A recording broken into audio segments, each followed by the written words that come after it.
All right, so Full Circle Magazine is a electronic magazine that's published essentially every month. It was started by a guy named Ronnie Tucker, and it was the first issue, Zero, was in April 2007. He's been basically publishing every month up until currently. The current issue just came out recently, issue 77 in September of 2013. The original idea of the magazine was that it was about Ubuntu. And it evolved a little bit to be about Ubuntu and its derivatives. There was a big question for a while whether they wanted to expand into other distributions and so on. But it has been pretty contiguous over time.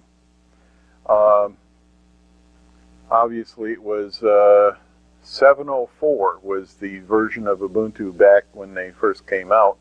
So there's some differences, from what the articles talked about then.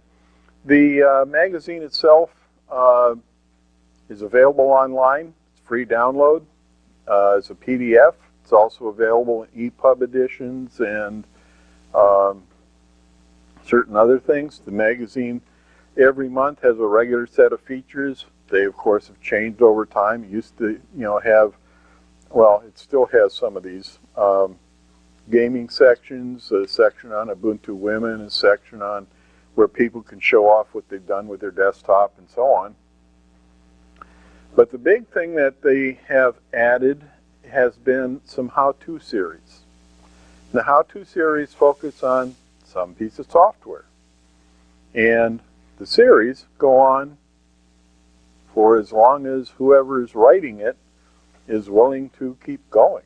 Some of them have gone for a long time. An important thing to note is that a lot of those pieces of software that they're doing how-to articles on are cross-platform. So they can run on Windows and Macintoshes as well. So the how-to articles work for a lot of people. Now, this may not be terribly important to a lot of you who already know how to use those pieces of software that you do. For example, the series on Inkscape would probably be pretty useless to Brian. But to somebody else, maybe not so much. A big thing is that if you know people that you are trying to convince to try Linux or to try, free and open source software, is that you can have them do it on Windows and they can learn to use this software, which once they're used to it, certainly makes it a lot more comfortable for them to move over to Linux. So that's a pretty big deal, I think. I will tell you that in Slug this year,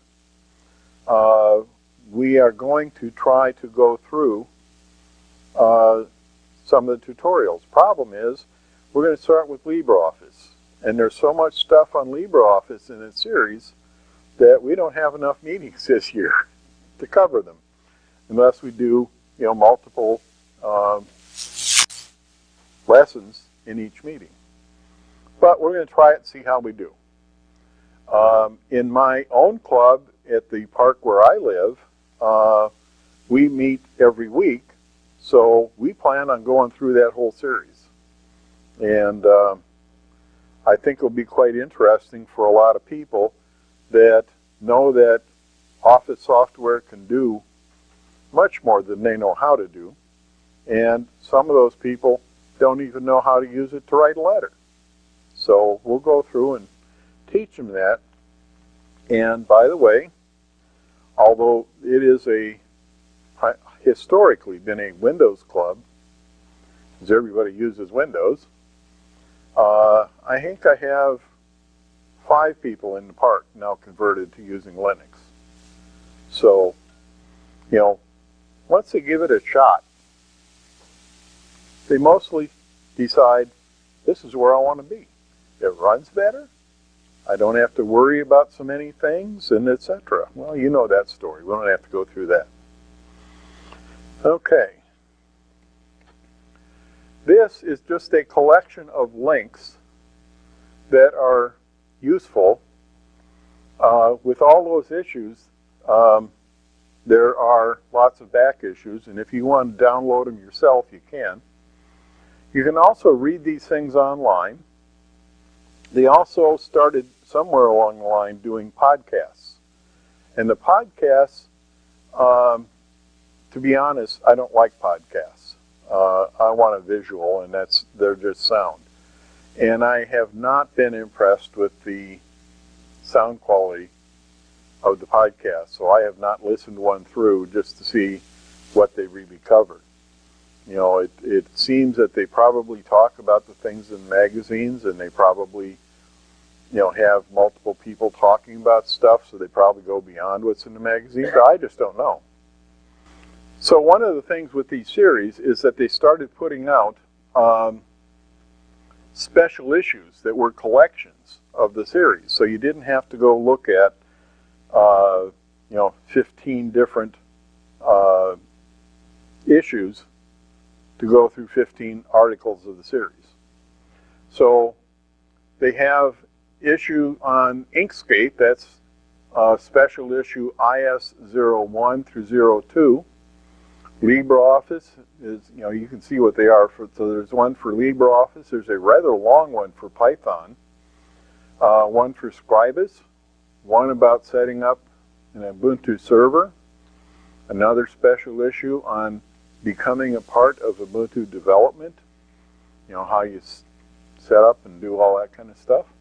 One about Ubuntu Unity, although it's evolved somewhat since the session was written. It still has a lot of valid stuff in it.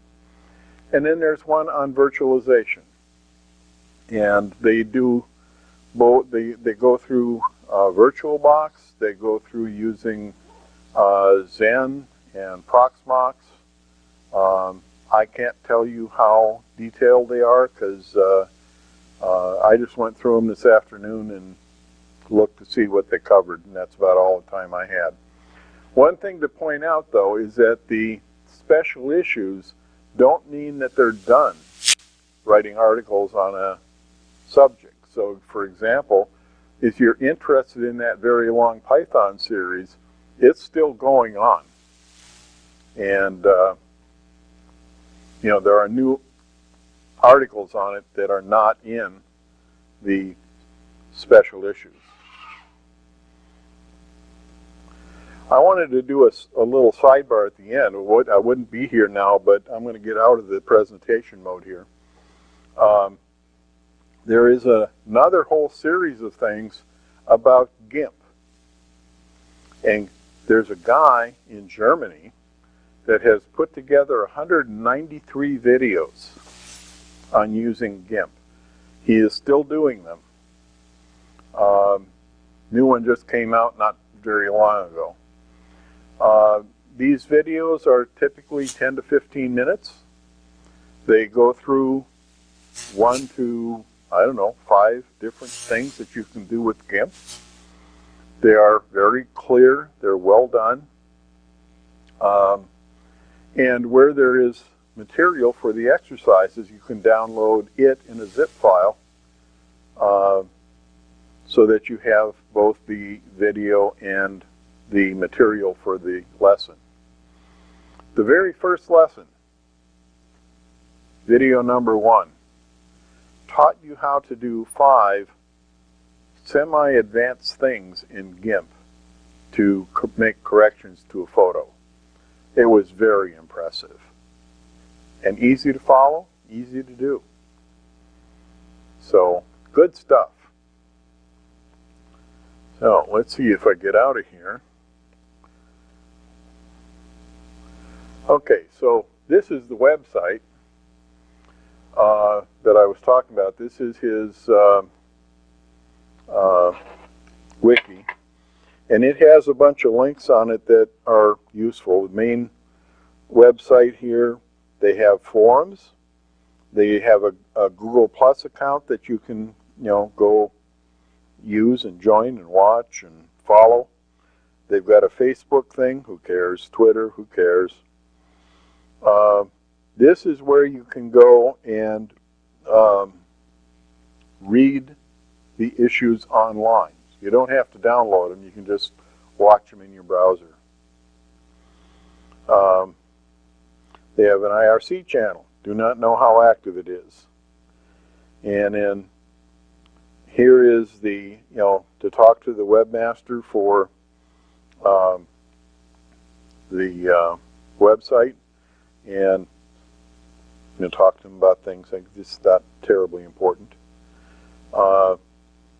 This is the main website, and as you can see, Full Circle Magazine number 77 has arrived. Don't know if there's a date on here.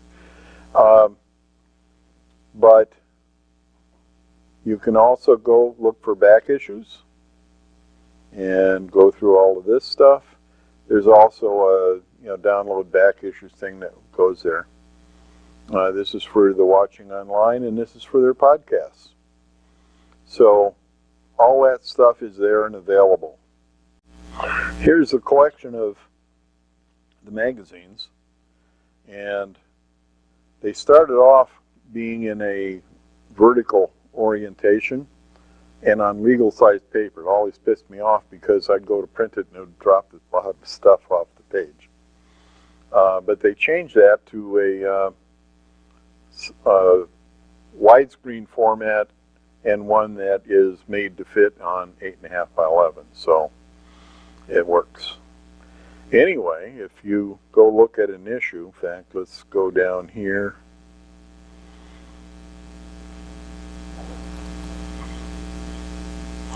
Here's the current issue, and I hate using these short, these narrow screens for projectors, because normally I make this, full size. But if we, so I make it so, one page fits on the screen and page down does a nice clean job.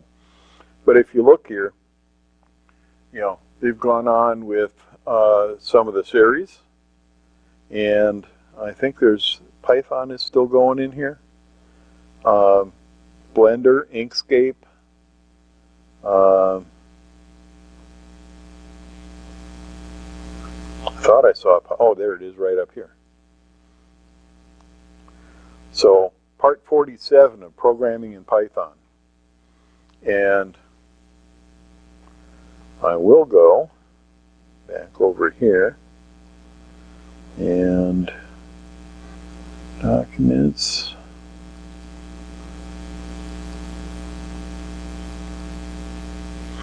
This is a document I was making some notes on what's in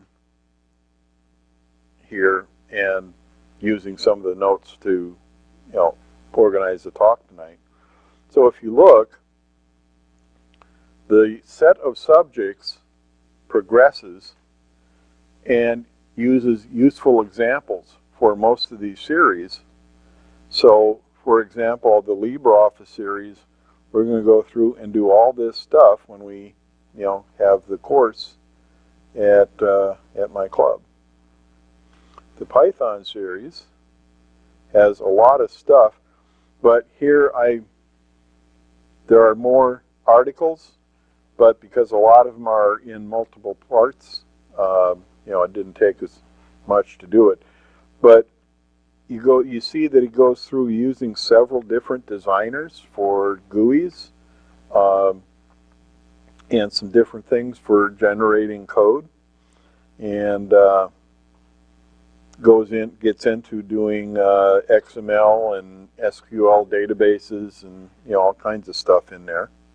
There's the set on Scribus. You can see they get into quite a bit of stuff there, but I think that series got dropped before he got far enough to really be great. So you get the idea that it's pretty good series of stuff. So are there any questions? Dennis? Actually, I'm very glad you gave the presentation because it reminds me of that resource for my students that are just coming in. Ah, I okay. think it's really nice to be able to show them there's magazines like this, like Monthly Newsroom and such. I think it puts a more professional face on clinics for a lot of them. True. Do they have editors for all this? Like, does somebody just say, hey, I'll write this and come out? I'm presuming They have a style guide for writers and how they should, put their stuff together. The guy that started it is the editor of the magazine. I'm not going to say he doesn't have any help. If you look at the masthead of, one of the, if you look at the masthead for one of the magazines, he talks about the other people that, contribute to it. And so there is accreditation there. Oh, by the way, this is all published under Creative Commons. And they use Scribus, LibreOffice, and I forgot something else. Yes, those and GIMP. They use those to put the magazine together. so he's editing. Do they have peer review from others to look at content as well, or is it mostly up to the author? I can't answer that. I started to read the style guide once, got called away, and never got back to it.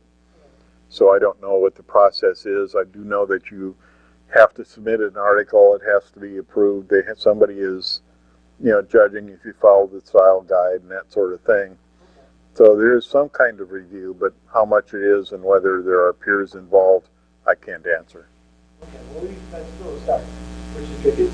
Not that, the nice thing about the internet is everybody can post something, including their cat dog and goldfish.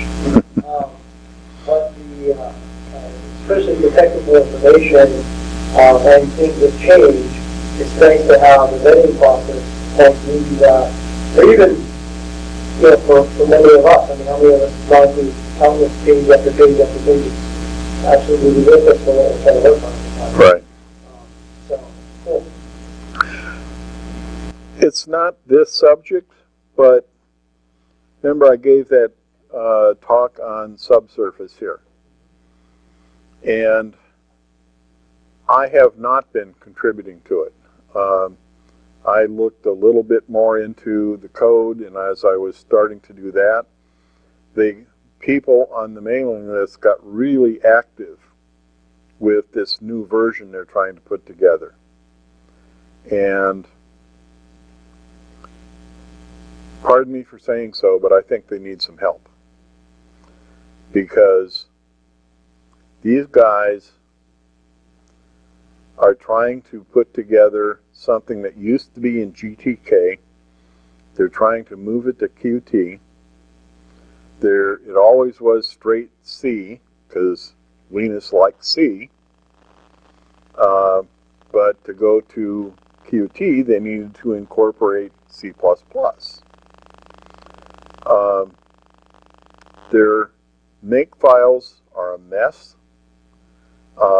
They're trying to cover, multi-platform because Subsurface is available for Windows and Mac as well.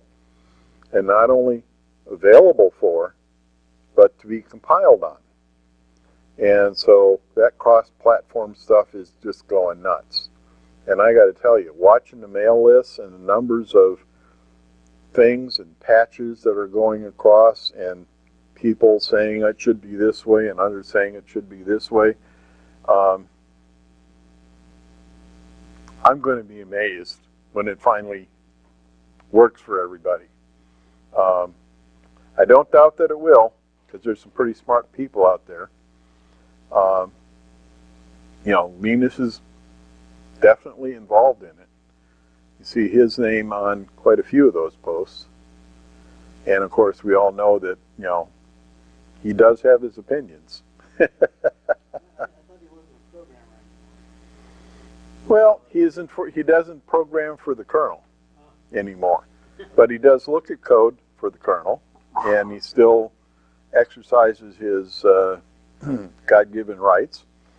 And but this is more a hobby for him. No. He is a scuba diver. So he's interested in having subsurface do the job that he wants done. Just like back in the 80s, when I started scuba diving and there wasn't any software out there that did what I needed, I wrote my own.